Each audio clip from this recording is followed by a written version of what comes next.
দ্বিতীয় মহাযুদ্ধের আগে কলকাতা শহরে এখানে ওখানে গোটা কয়েক লোন অফিস ছিল।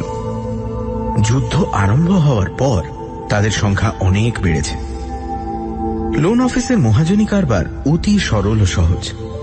অভাবগ্রস্ত মানুষ নিজের অস্থাবর সম্পত্তি, ঘটি, বাটি, ঘড়ি, কলম এনে বন্ধক রেখে টাকা নেয়। অধিকাংশ ক্ষেত্রেই টাকা শোধ হয় না। সময়ের মেয়াদ ফুরলে বন্ধকি মাল লোন অফিসের সম্পত্তি হয়ে যায়। তখন তারা এই মাল নিজেদের শোকেসে সাজিয়ে রাখে এবং সন্ধানী খরিদ্দারের কাছে লাভে বিক্রি করে। নগেন যুদ্ধের মরশুমে একটা লোন অফিস খুলে বেশ গুছিয়ে নিয়েছিল। দেশে অভাবগ্রস্ত মানুষের কোনোদিনই অভাব নেই। তার উপর সাদা কালো বহুজাতীয় সৈনিকের শহরে আসার ফলে জাপানি খেলনা বেলুনের মতো ব্যবসা খুব সহজেই ফুলে ফেঁপে উঠেছিল। বীর যোদ্ধাদের দৈহিক ক্ষুধাতৃষ্ণা যখন দুর্নিবার হয়ে ওঠে, তখন তারা বন্ধক রাখতে পারেন না এমন জিনিস নেই। নগেনের বয়স বেশি নয়, 30-এর নিচেই। সৎ বংশে জন্মাবার ফলে সে কয়েকটা নৈতিক সংস্কার নিয়ে জন্মেছিল। যদিও অর্থোপার্জনের সৎ কিংবা অসৎ উপায় সম্বন্ধে বাঙালি ভদ্রলোক সম্প্রদায়ের মধ্যে কোনো নৈতিক সংস্কারই নেই। জুতো সেলাই থেকে চণ্ডীপাঠ সব কাজই আমরা অম্লান বদনে করে যেতে পারি, যদি তাতে অর্থ লাভ হয়। এই জন্যই বোধহয় দারোগা হওয়ার আশীর্বাদকে আমরা নিছক পরিহাস বলে গ্রহণ করি না, এবং কালোবাজারের কালী ও নাগদের প্রতি আমাদের বিদ্বেষও তেমন মারাত্মক হয়ে উঠতে পারেনি। কিন্তু এসব অবান্তর কথা থাক। নগেনের সফল বাহ্যিক জীবন থেকে তার ভেতরের জীবনে যে জিনিসটি প্রবেশ করেছিল তার কথাই বলবো। তার আগে একটি কথা বলে নেওয়া প্রয়োজন, এবং সেটিও নগেনের ভেতরের কথা এবং অত্যন্ত গোপন কথা। বয়স 30-এর কাছাকাছি হলেও নগেন স্বাস্থ্যবান যুবক। তার রক্তের তাপ এখনো কমতে আরম্ভ করেনি। কিন্তু তার স্ত্রী খনিকা, সংক্ষেপে খনা, মাত্র 23 বছর বয়সেই তার ঘন যৌবনকে বিদায় দিয়েছিল। শুধু দেহের দিক দিয়ে নয়, মনের দিক দিয়েও। খনা দেখতে মন্দ নয়। নবযৌবনের আবির্ভাবে তার দেহে একটা শান্ত শ্রী দেখা দিয়েছিল। কিন্তু পরপর 2টি মৃত সন্তান প্রসব করবার পর তার দেহ লাবণ্য তো গিয়েছিলই, নারীত্ব যেন হঠাৎ নিঃশেষ হয়ে গিয়েছিল। যা থেকে গিয়েছিল তা গৃহকর্ম নিপুণা, সচল সবাক একটি যন্ত্র মাত্র। নগেন চরিত্রবান যুবক, কিন্তু সহজ স্বাস্থ্যবান পুরুষের ক্ষুধাতৃষ্ণা তার ছিল। তাই তার দাম্পত্য জীবনের এই অপ্রত্যাশিত অনাবৃষ্টি তার অন্তরের কাঁচা ফসলকে শুকিয়ে দিচ্ছিল। খাল কেটে জল আনার কথা তার মনেই আসে না। তার মন সেরকম নয়, কিন্তু বঞ্চিত ব্যর্থ যৌবনের ক্ষোভ তার নিভৃত অন্তরে সঞ্চিত হয়ে কোনো অনর্থের সৃষ্টি করছিল কিনা তা কেবল বিশেষজ্ঞ পণ্ডিতরাই বলতে পারে। হয়তো আমার এই কাহিনীর সঙ্গে নগেনের নিরুদ্ধ ক্ষোভের কোনো সম্বন্ধ নেই, কিংবা কে বলতে পারে। 1942 সালের শেষের দিকে কলকাতা শহরে নানা বিজাতীয় সৈনিকের আবির্ভাবের ফলে তিল ফেলবার জায়গা ছিল না। এমন বিভিন্ন বর্ণের ও বিভিন্ন আকৃতির মানুষ একই স্থানে সমবেত হতে এর আগে কখনো দেখা যায়নি। এই সময় নগেনের লোন অফিসে একটি লোক এলো। মিলিটারি পোশাক পরা, লম্বা জোয়ান, মাথায় চুল কাফরির মতো কোঁকড়ানো, গায়ের রং নারকেল ছোবড়ার মতো, চোখের মণি নীল। ভাঙা ভাঙা ইংরেজিতে বলল, আমি একটা জিনিস বন্ধক রেখে টাকা চাই। সে পকেট থেকে একটা ছুরি বার করল। ছুরি না বলে ছোরা বললেই ভালো হয়, যদিও পেন্সিল কাটা ছুরির মতোই এটাকেও ভাঁজ করে বন্ধ করা যায়। হাড়ের বাঁট দীর্ঘকালের ব্যবহারে ও তামাকের রসে বাদামি হয়ে গেছে বটে, কিন্তু ফলাটা সতেজ উগ্রতায় ঝকঝক করছে। ফলাটা প্রায় 6 ইঞ্চি লম্বা, কিন্তু এমন অদ্ভুত তার গঠন, দেখলেই চমকে উঠতে হয়। নগেন সম্মোহিতের মতো দেখতে লাগলো। ছুরিটা যেন ছুরি নয়, বৃশ্চিকের মতো ক্রূঢ় জীবন্ত একটা প্রাণী। তার ফলাটা বন্য পশুর দাঁত বার করার মতো বর্বর হিংস্রতায় হাসছে। ছুরি থেকে চোখ তুলে নগেন দেখল ছুরির মালিকও পোকায় খাওয়া ঘষা দাঁত বার করে ব্যঙ্গভরে হাসছে। নগেনের ব্যবসা বুদ্ধি ফিরে এলো। সে ছুরিটা উল্টে পাল্টে দেখে বলল, 3 টাকা দিতে পারি। ছুরির মালিক বলল, আমার 5 টাকা চাই। নগেন আর কথা না বাড়িয়ে রসিদ লিখে তাকে 5 টাকা দিয়ে দিল। 7 দিনের মেয়াদ, এর মধ্যে টাকা শোধ না করতে পারলে ছুরি বাজেয়াপ্ত হয়ে যাবে। লোকটা রসিদ ও টাকা প্যান্টের পকেটে পুরে বলল, ছুরি সাবধানে রেখো, আমার বড় আদরের জিনিস, শিগগিরই আমি খালাস করে নিয়ে যাব। লোকটা কেমন একরকম ভাবে নগেনের দিকে তাকিয়ে একটু মাথা নেড়ে চলে গেল। নগেন কিছুক্ষণ দরজার দিকে তাকিয়ে রইল। অদ্ভুত চেহারা লোকটা, কাফরির মতো চুল, সাদা আদমির মতো চোখ, এশিয়াবাসীর মতো রং, যেন 3টে মহাদেশে 3 জন মানুষকে এক জায়গায় করে একটা মানুষ তৈরি হয়েছে, কিংবা ওই একটা মানুষ থেকেই 3 মহাদেশে 3টি জাতি বেরিয়ে এসেছে। লোকটার বয়সও অনুমান করা যায় না।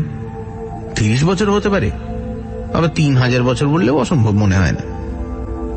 ছুরিটা টেবিলের ওপর ছিল, সেটা তুলে নিয়ে নগেন আবার নেড়ে চেড়ে দেখতে লাগলো।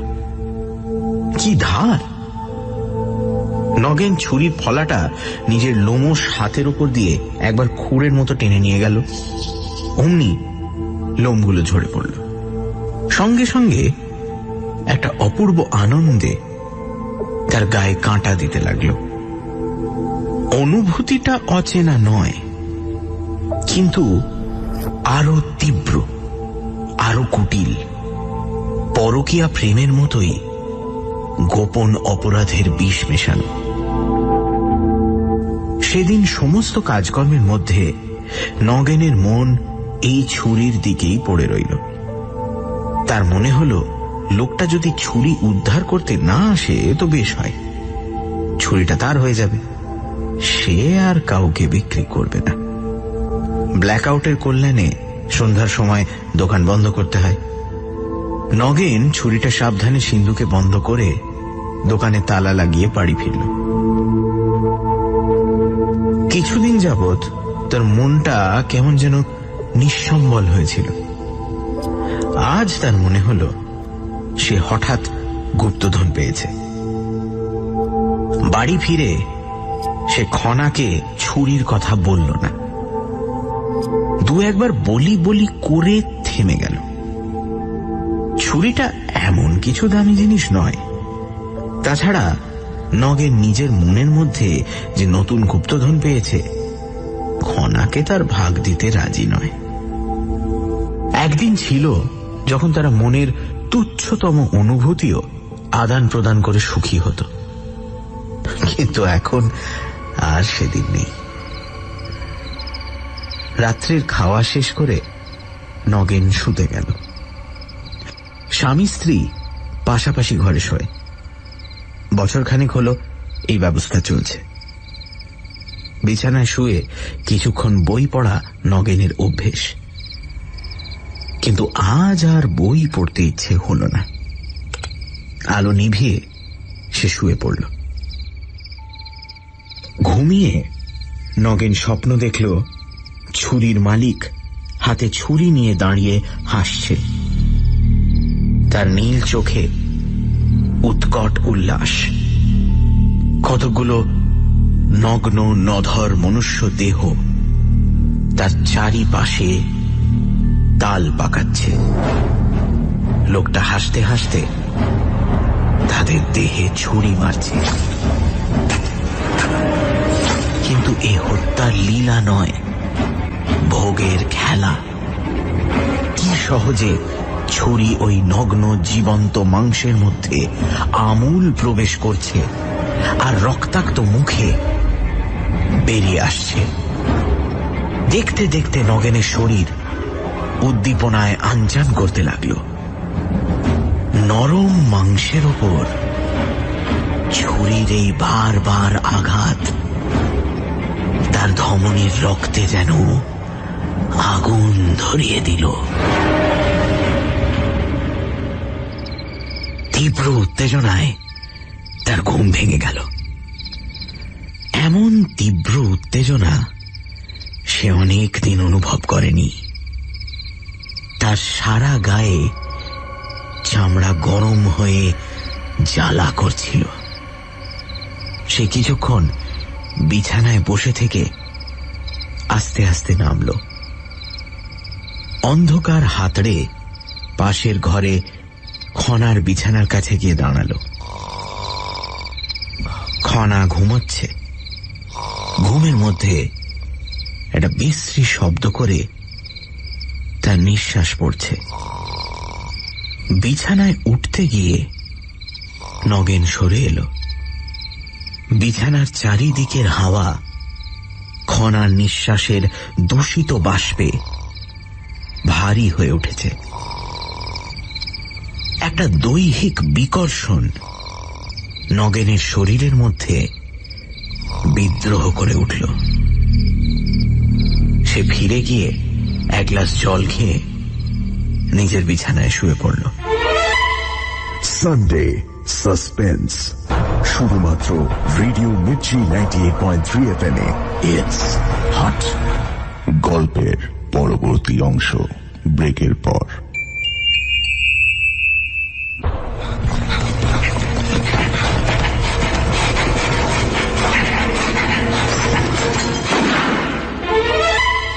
সানডে সাসপেন্স শুধুমাত্র radio Mirchi 98.3 FM A. It's hot.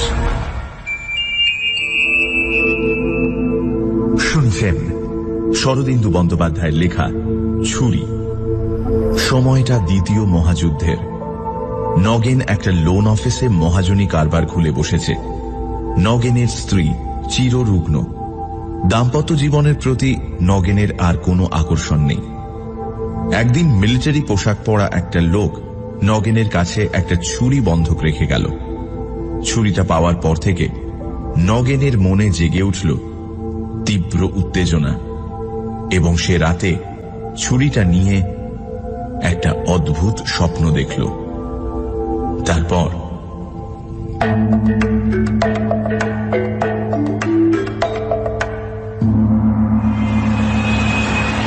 পরদিন দোকানে গিয়ে প্রথমেই নগেন সিন্দুক খুলে ছুরির খবর নিল। ছুরি সিন্দুকের অন্ধকারের ভেতর থেকে চকচক করে তাকে অভিনন্দন জানাল। আশ্চর্য, ছুরিটা যেন কথা বলে। ফলা খুলে শক্ত করে মুঠোতে ধরতেই সে যেন আনন্দে চেঁচিয়ে উঠে বলল, এই তো, এমনি করে আমাকে ধরতে হয়। এবার কোথাও বিধিয়ে দাও। নরম জীবন্ত মাংস নেই? আমার কাজই তো নরম মাংসর মধ্যে বিধে যাওয়া। ঘরের কোণে একটা উঁচু টুলের ওপর একটা মখমলের মোটা তাকিয়া রাখা ছিল। কেউ বাঁধা দিয়ে গেছে। নগেনের চোখ পড়ল সেটার উপরে। ঘরে তখন অন্য মানুষ নেই। নগেন ছুরি পিছনে লুকিয়ে তার কাছে গিয়ে দাঁড়ালো। তারপর হঠাৎ ছুরি তুলে সজোরে তাকিয়ার মধ্যে বসিয়ে দিল। একবার, দুবার, তিনবার পর পর আঘাত করতে করতে নগেন যেন পাগল হয়ে উঠল। তারপর আবার তার রক্ত ঠান্ডা হয়ে গেল। অবসাদে মুঠো আলগা হয়ে পড়ল। না, এ যেন দুধের স্বাদ ঘোলে মেটাবার চেষ্টা। মখমলের তাকিয়া নরম বটে, কিন্তু রক্ত মাংসের স্বাদ তাতে নেই।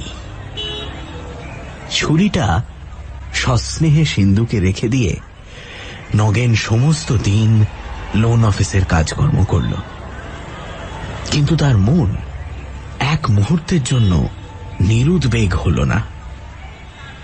প্রত্যেকটা নতুন খদ্দের তার দরজা দিয়ে প্রবেশ করার সঙ্গে সঙ্গে তার বুকের ভেতরটা চমকে ওঠে। এই বুঝি সেই লোকটা ছুরি ফেরত নিতে এলো।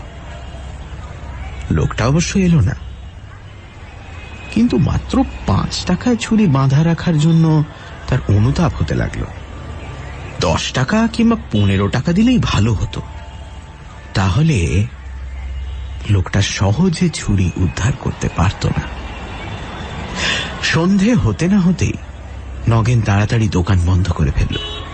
কি জানি লোকটা যদি এসে পড়ে। তার উপর ছুরিটা দোকানে রেখে বাড়ি ফিরতেও তার ইচ্ছে করল না। দোকানে রাত্রে কেউ থাকে না, যদি চোর ঢোকে। দিনকাল ভালো নয়। নগেন ছুরিটা পকেটে পুরে নিল। শীতের সন্ধ্যায় আকাশে মেঘ জমে একেবারে অন্ধকার হয়ে গিয়েছিল। গুড়ি গুড়ি বৃষ্টি পড়ছিল। কলকাতা শহরের আলো পর্দানসীন হয়ে ঘরের মধ্যে আবদ্ধ হয়েছে। বাইরে এক ফোঁটা আসবার অধিকার নেই। সুতরাং পথ দিয়ে যে 2-1 জন যাতায়াত করছে, তাদের অস্তিত্ব কেবল পায়ের শব্দেই অনুমান করা যায়। নগেনের অবশ্য বাড়ি বেশি দূর নয়, 10 মিনিট রাস্তা। তার উপর রাস্তাও ভালোভাবেই চেনা। তবু নগেন সাবধানে হাঁটতে লাগল। 3-4 মিনিট হাঁটবার পর তার মনে হল কে যেন তার পিছু নিয়েছে।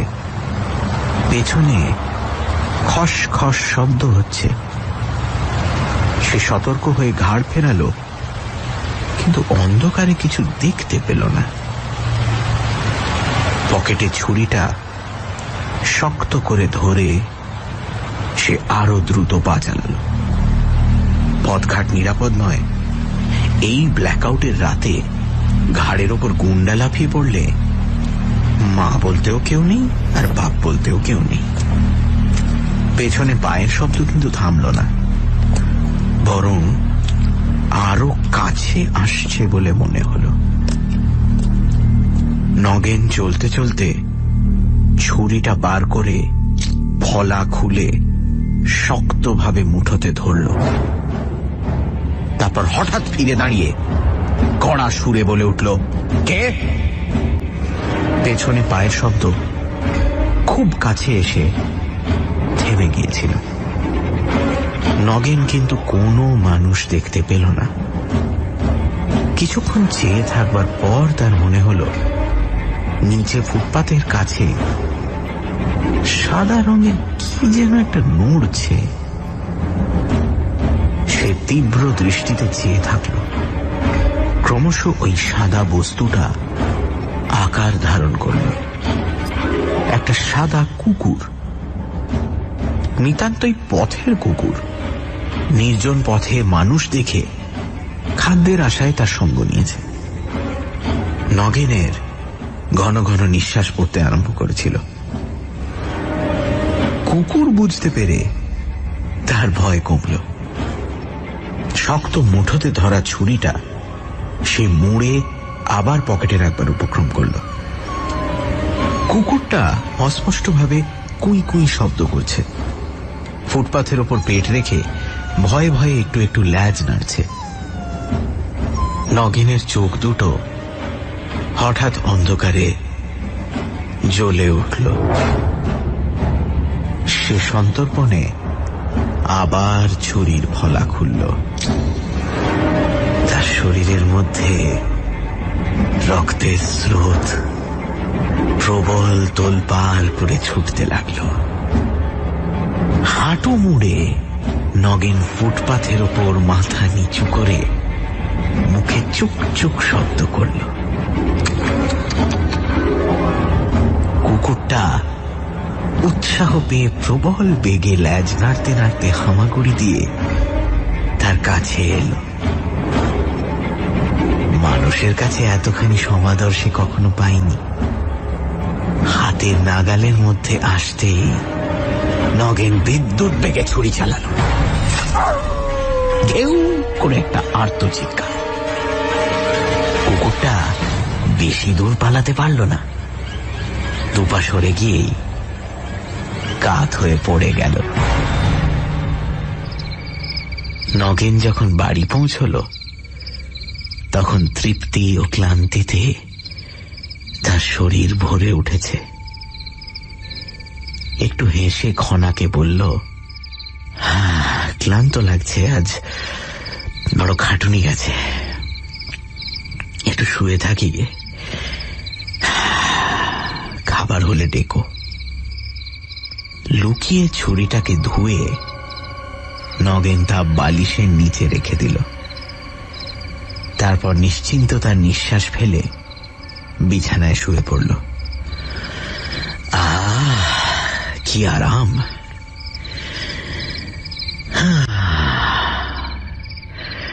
তার দেহ মনে কোথাও এতটুকু অতৃপ্তি নেই। পরের দিনটা একরকম নেশার ঝুঁকে কেটে গেল।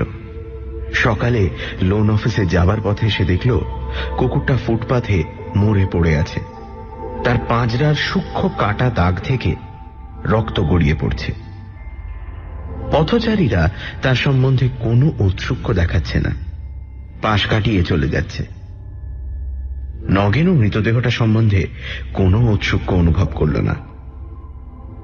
লোন অফিসে সমস্ত দিনটা আশঙ্কায় আশঙ্কায় কাটল, কিন্তু সে লোকটা ছুরি উদ্ধার করতে এলো না। ছুরিটা আজ আর নগেন সিন্ধুকে রাখেনি, নিজের কোটের বুক পকেটে রেখেছে। ওনার মনও তার সম্বন্ধে এতই নিরুৎসুক যে স্বামীর জীবনে যে প্রকাণ্ড এক নতুন বস্তুর আবির্ভাব হয়েছে তা সে অনুভবেও জানতে পারেনি।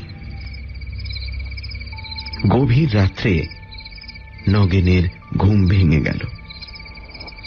সে অনুভব করল ছুরিটা বালিশের তলা থেকে কথা বলছে। এমন রাত্রিটা ঘুমিয়ে কাটালে? ভোগের শুভক্ষণ জীবনে কবার আসে? আমি আর কতদিন থাকবো তোমার কাছে? কালই হয়তো আমার মালিক এসে আমাকে নিয়ে যাবে। ওঠো ওঠো, এখনো সময় আছে। অন্ধকার নিরালা শহরে কত ছোট ছোট শিকার ঘুরে বেড়াচ্ছে, কত লোক ফুটপাথে শুয়ে আছে। নগেন বিছানায় উঠে বসল। ছুরিটা বালিশের তলা থেকে বার করতেই তার সর্বাঙ্গ দিয়ে তীব্র উত্তেজনার একটা শিহরণ বয়ে গেল। সে শয্যা থেকে নেমে কোট পরে গায়ে একটা র্যাপার জড়িয়ে নিল। বাইরে যেতে হলে খনার ঘর দিয়ে যেতে হবে, আলাদা কোনো দরজা নেই।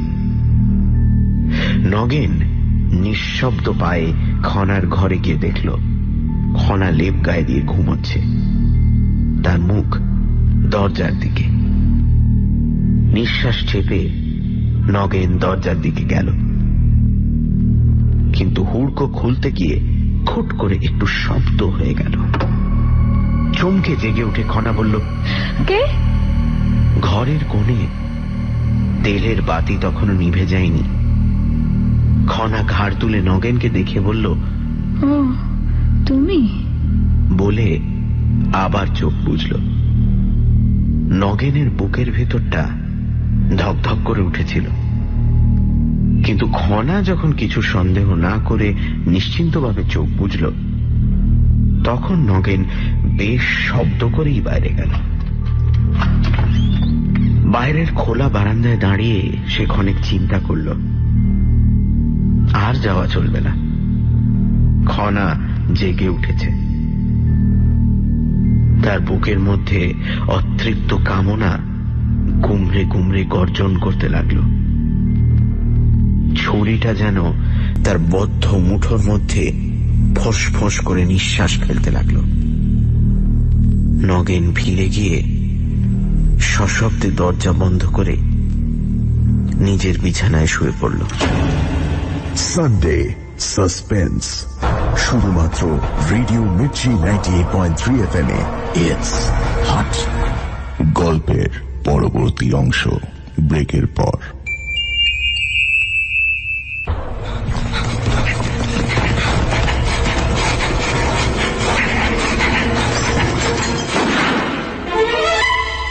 সানডে সাসপেন্স, শুধুমাত্র radio Mirchi 98.3 FM A. It's hot. শুনছেন শরদিন্দু বন্দ্যোপাধ্যায়ের লেখা ছুরি। ছুরিটা পাওয়ার পর থেকে নগেনের মধ্যে কিছু পরিবর্তন এলো। প্রথমে একটা তাকিয়াকে সে আঘাত করল, তারপর একটা রাস্তার কুকুরকে ছুরির আঘাতে মেরেই ফেলল। একটা অদ্ভুত নেশায় আচ্ছন্ন তার মন। রাত হলেই ছুরিটা যেন তার সঙ্গে কথা বলে, তার মনে জাগিয়ে তোলে একটা হিংসাত্মক প্রবৃত্তি। রাতে বাড়ির দরজা খুলে বেরোতে গিয়ে স্ত্রী জেগে যাওয়ায় নগেনের সেদিন আর বেরোনো হল না। তারপর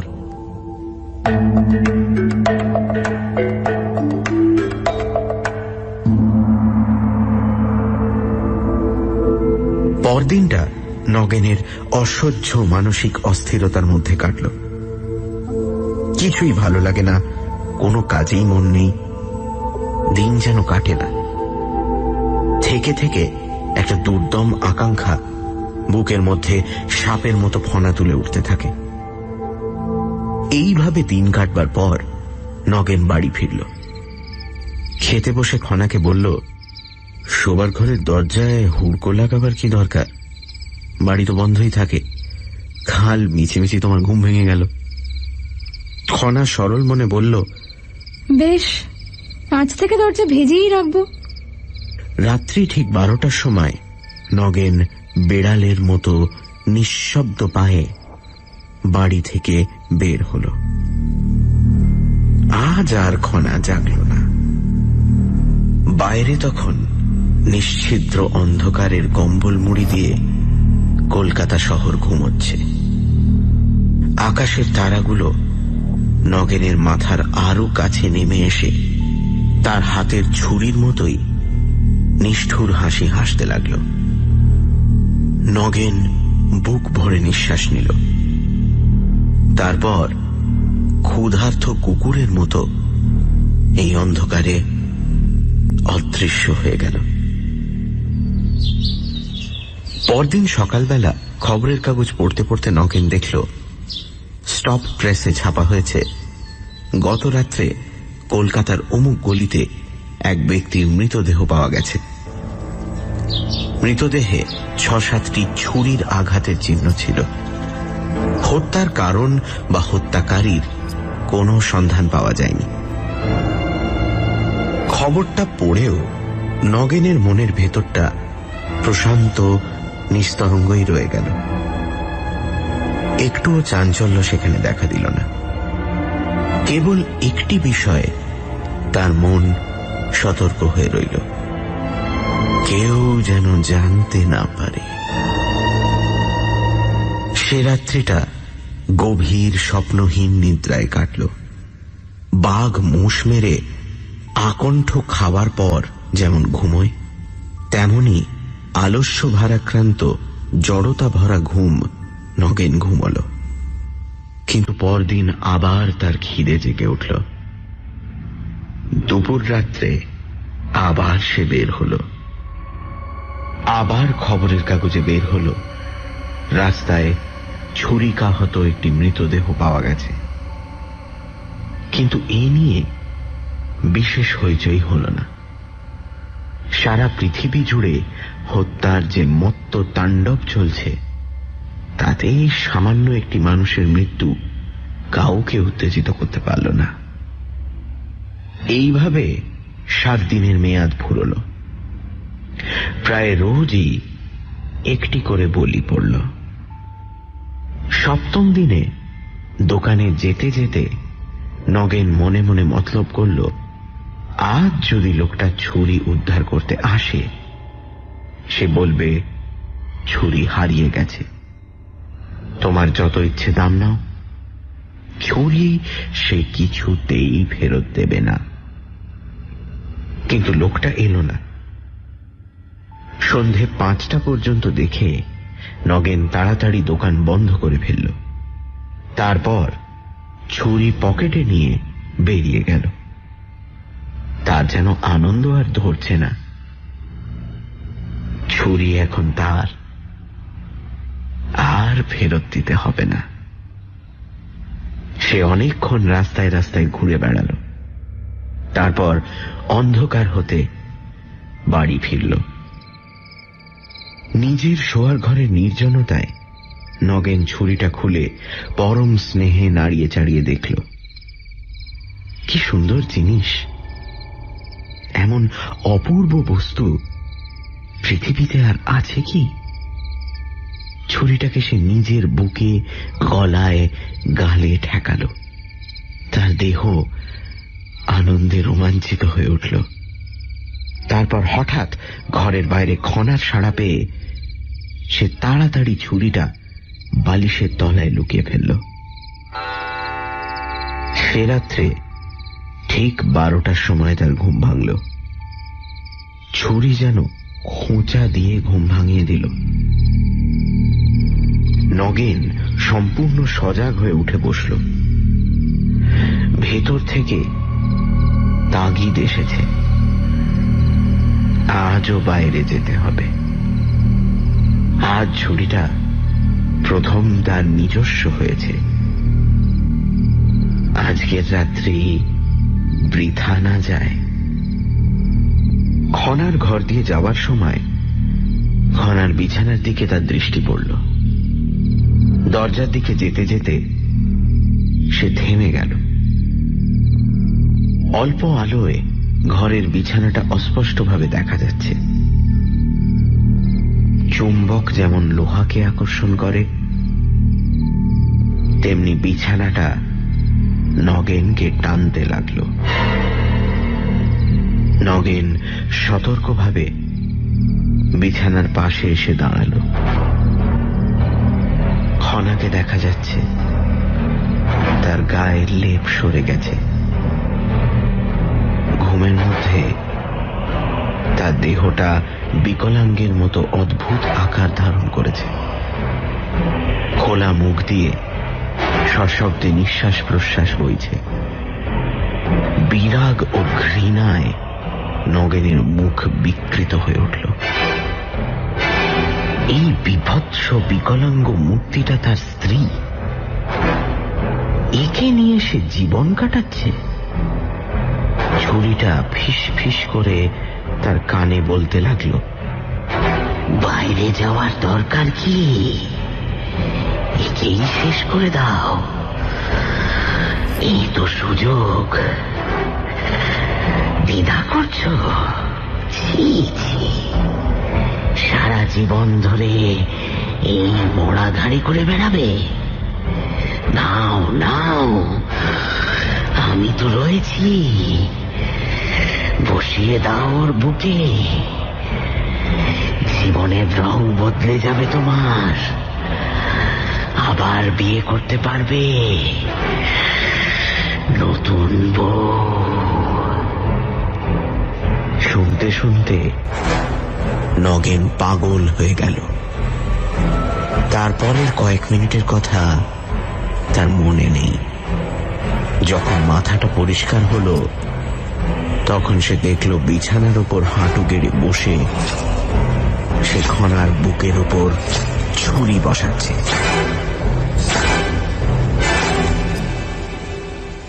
খনা একটুও নড়েনি। যেমন শুয়েছিল তেমনি মরেছে।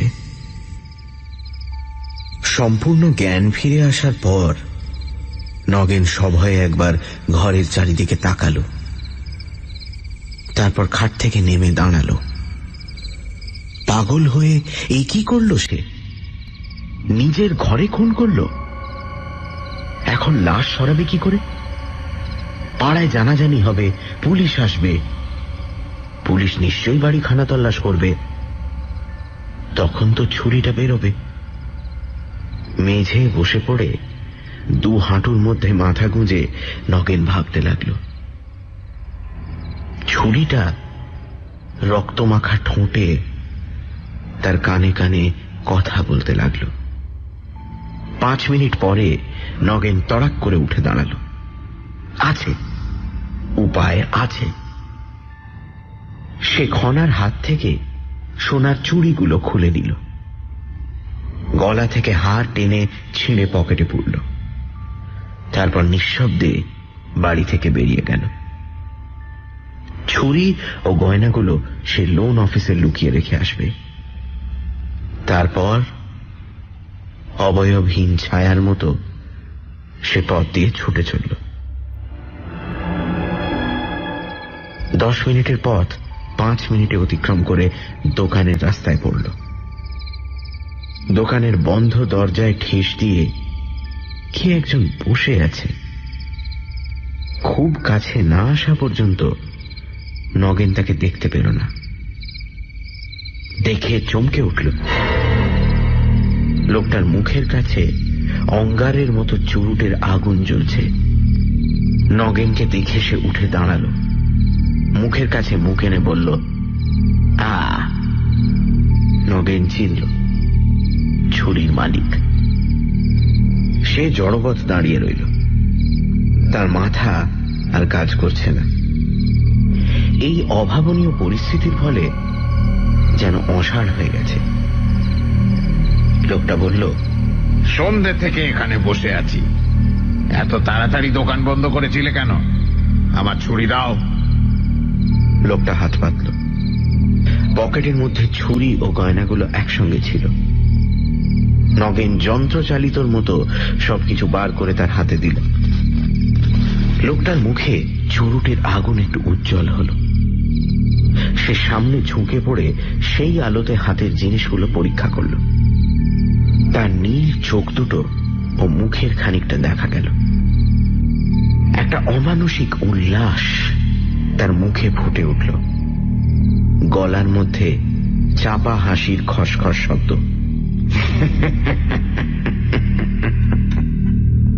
যেন সে সব জানে, সব বুঝেছে। তারপর হঠাৎ সে পিছু ফিরে চলতে আরম্ভ করল। অন্ধকারে তার বুটের খটখট শব্দ দূরে মিলিয়ে গেল।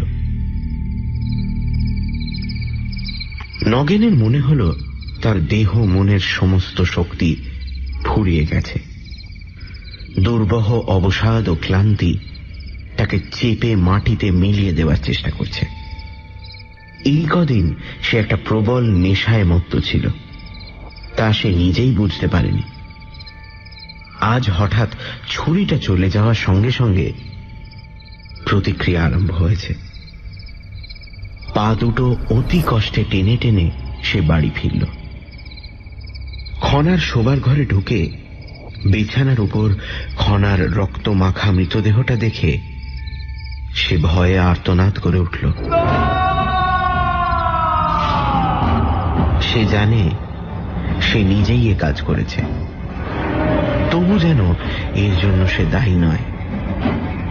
কোথাকার এক ভোগ লোলুপ রাক্ষস এই অভিশপ্ত ছুরিটা পেয়ে নিজের লালসা চরিতার্থ করেছে। ছুটতে ছুটতে বাড়ির বাইরে হয়ে সে পাশের বাড়ির দরজায় গিয়ে সজোরে ধাক্কা দিতে লাগলো। ও মশাই, রমেশ বাবু, শিগগির দরজা খুলুন। প্রতিবেশী ভদ্রলোক দরজা খুলে বলে উঠলেন, কি হয়েছে? হঠাৎ কেঁদে ফেলে নগেন বলল, আমার স্ত্রীকে কারা খুন করে রেখে গেছে। হ্যাঁ, ঢুকলো কি করে? জানি না, হয়তো আমার স্ত্রী দরজা বন্ধ করতে ভুলে গেছিল। আর হাতের চুড়ি, গলার হার সব নিয়ে গেছে। আসুন শিগগির। এরপর প্রায় বছর খানেক কেটে গেছে। নগেন আবার বিয়ে করেছে। নতুন বউটি সুন্দরী নয়, কিন্তু উজ্জ্বল যৌবনবতী। মাঝে মাঝে ছুরির কথা নগেনের মনে হয়। তখন তার শরীরের স্নায়ু পেশি শক্ত হয়ে ওঠে। সে দৃঢ়ভাবে চোখ বন্ধ করে থাকে, প্রাণপণে ভোলবার চেষ্টা করে। কিন্তু ছুরিটা তার জীবনে অভিশাপ না আশীর্বাদ রূপে দেখা দিয়েছিল তা বুঝতে পারে না। নতুন বউ পিছন থেকে এসে তার কাঁধের ওপর হাত রাখে, জিজ্ঞেস করে, কিসের ধ্যান হচ্ছে? নগেনের স্নায়ু পেশির কঠিনতা শিথিল হয়। ছুরির কথা আর তার মনে থাকে না। মন মাধুর্যে ভরে ওঠে।